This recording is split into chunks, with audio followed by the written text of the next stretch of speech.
We are here in Sterling, Colorado, where we are celebrating our Rural Jumpstart program. I'm about to sign a bill that issues more support for our rural jumpstart businesses. We're actually at a rural jumpstart business. We're at DocuPots. We have their founder, Roger Hosea, who's with us. He showed me their truly biodegradable pots, which really you can plant your, in my case, tomatoes, but whatever you want to grow. And then they showed me some photographs of how it dissolves quickly in the soil. What does this Rural Jumpstart program do? It does a number of things. For businesses in our rural economic areas, and it's an area where we really want to make sure we have a thriving economy, a diverse economy. Many of them are dependent on commodity pricing for their major source of jobs, and so we want to be able to promote economic diversity. Is they don't have to pay state income tax for their employees. And that'll be more widely available, and also state sales tax and use tax, and they don't have to pay the business personal property tax. Now, we expanded that to every small business across the state, not having to file or pay the business personal property tax. So that's a change going forward. Nobody with under $50,000 in hard assets, and that means like machinery and production plants. If you have under $50,000, you no longer, no matter where you live, you don't need to file or pay the business personal property tax.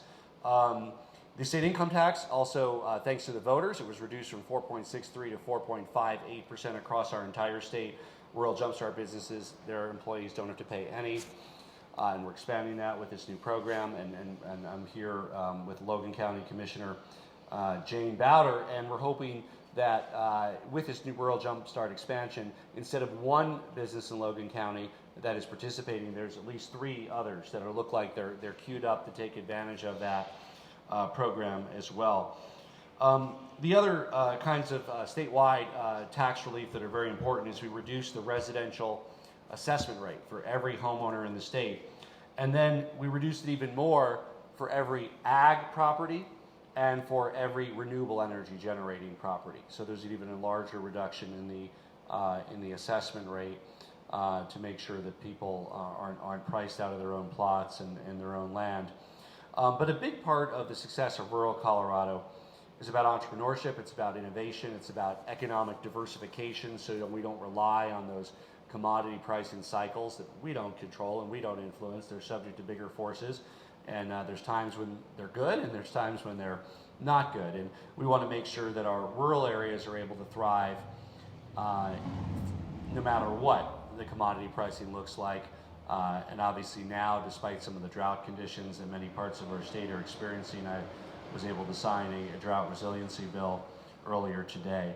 I want to thank Senator Danielson, Senator Story, Representative McKeon, and Representative Amabile for their work on this bill, which extends these tax savings to more Colorado small businesses in rural Colorado.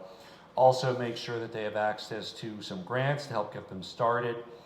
And there's also technical support from our Office of Economic Development and International Trade, really helping work with economic development officials, and we have some here from the city of Sterling, to really help make sure that they have the tools that they need in small, mid-sized towns, unincorporated county areas across the state to be able to participate in helping create a positive climate for small businesses in their areas.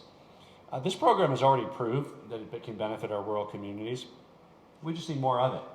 One business in Logan County isn't enough. We need several that are able to take advantage of all of the great relief that the Rural Jumpstart program offers above and beyond the statewide tax relief measures to reduce how much people have to pay and how much small businesses have to pay.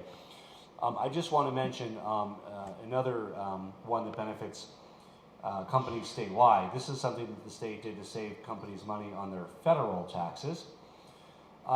This is a result of the last tax reform. Many LLCs and S-Corps, which are predominantly small businesses, bigger businesses tend to be something called a C-Corp. You're probably an LLC or a LLC. So very typical of many one-person, small business, many restaurants.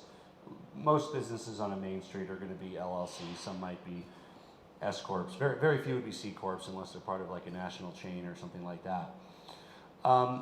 And we lost the ability to deduct state and local taxes from our federal tax returns for LLCs and S corps. C corps still had it.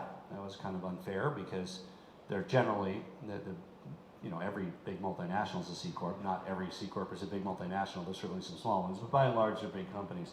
So what the state legislature did, and I want to thank Senator Woodward and a number of others, Senator Kolker, who worked on this, is they said for state purposes, if you're an LLC or an S corp, you can file as a C corp without jeopardizing your status for purposes of retaining the state and local tax reduction. This will save Colorado taxpayers hundreds of millions of dollars on their federal tax bill.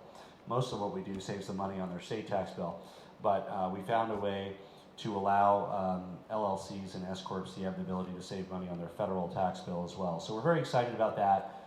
We'll be signing that bill shortly. But in the meantime, the Rural Jumpstart Program provides even more tax relief to innovators and entrepreneurs in rural Colorado.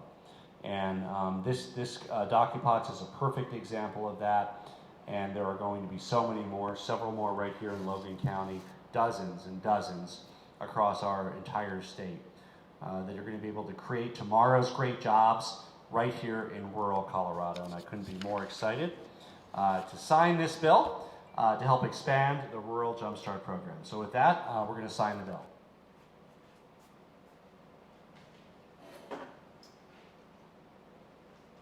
Ready?